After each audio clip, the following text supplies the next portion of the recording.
আজকে আমরা নবম দশম শ্রেণীর দ্বিতীয় অধ্যায় সেট থেকে কিছু আলোচনা করব। এর মধ্যে যে আলোচনাটা আমরা আজকে বেশি গুরুত্ব সাহায্য করব সেটি হচ্ছে সেটের অন্তর। সেটের অন্তর মানে বিয়োগ। তাহলে আমরা সমস্যাটি শুরু করার আগে দেখা যাচ্ছে এখানে তিনটি সেট লিখলাম, ইউ, এ এবং বি। ইউ কে আমরা সার্বিক সেট বলবো। ঠিক আছে, আমরা কেন ইউ কে সার্বিক সেট বলবো? দেখা যাচ্ছে নিচে দুটি সেট, এ এর উপাদান হলো 2, 3 এবং 4, বি এর উপাদান হলো 3, 4, 5।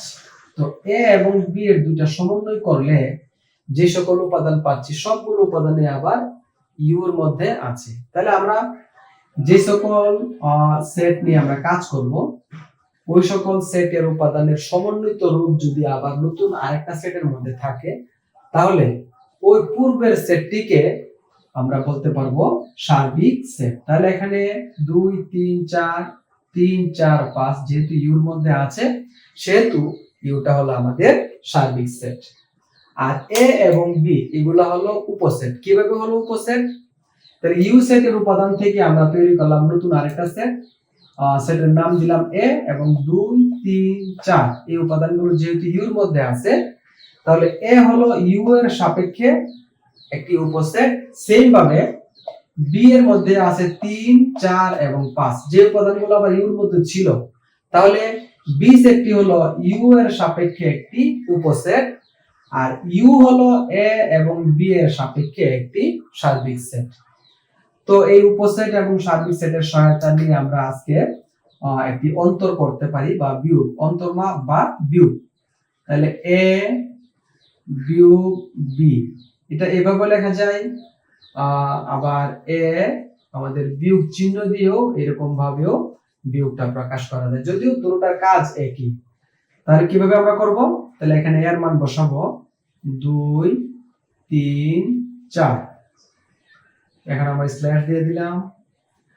বি এর মান হলো 3, 4, 5। এখন আমাদের প্রথম উপাদানগুলো থেকে, অর্থাৎ প্রথম সেটের উপাদানগুলো থেকে দ্বিতীয় সেটের উপাদানগুলো বিয়োগ হবে। বিয়োগ করার জন্য আমরা একটা যদি শর্টকাট পদ্ধতি কিংবা মনে রাখার মতো একটা পদ্ধতি ব্যবহার করি, তাহলে এখান থেকে 3 ধরো গুলি করলো, 3 আইসা 3 এর গায়ে গুলিটা লেগে গেল, পিছন থেকে গুলি করবে সব সময়। 4 গুলি করলো, 4 আইসা 4 এর গায়ে লেগে গেল। 5 গুলি করলো, কিন্তু যেহেতু এখানে 5 এর কোনো উপাদান নেই, তাহলে 5 এর গুলিটা ফাঁকা চলে গেল। তাহলে আমাদের প্রথম সেট থেকে জীবিত রইল কোনটা? জীবিত রইল 2। তাহলে আজকের সেটের আমাদের আনসারও হলো 2। সেটের আরেকটি অন্তর নিয়ে আমরা এখন কথা বলবো। দেখা যাচ্ছে বোর্ডের মধ্যে দুইটি সেট দেওয়া আছে, একটি সেট হলো এ, অপর একটি সেট হলো বি। এ সেটের উপাদানগুলো হচ্ছে এ, বি, সি, এবং বি সেটের উপাদানগুলো হচ্ছে এ, বি, সি, ডি। তাহলে আমরা সেটের অন্তরটা করি, অর্থাৎ বিয়োগ করব।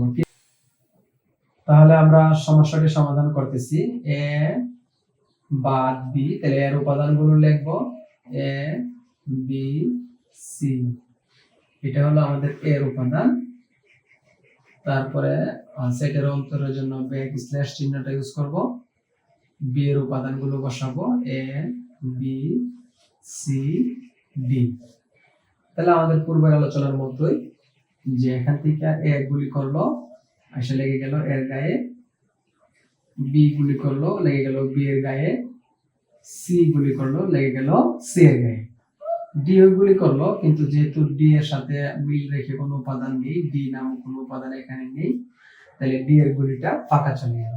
তাহলে ফাঁকা যাওয়ার পর অবশিষ্ট রইল কি? এখানে দেখো প্রথম সেটে কোনো উপাদান অবশিষ্ট নেই, যেহেতু কোনো উপাদান অবশিষ্ট নেই, সেহেতু আমরা ফাঁকা চিহ্নটা দিয়ে দিব। ঠিক আছে, এই চিহ্নটাকে আবার আরেকটা পদ্ধতিতে দেওয়া যায়, শুধুমাত্র দুটি সেকেন্ড ব্র্যাকেট দিয়েও আমাদের ফাঁকা সেট প্রকাশ করা যায়। হয় ফাঁকা সেটের চিহ্ন দিব, অথবা দুটি সেকেন্ড ব্র্যাকেট দিব।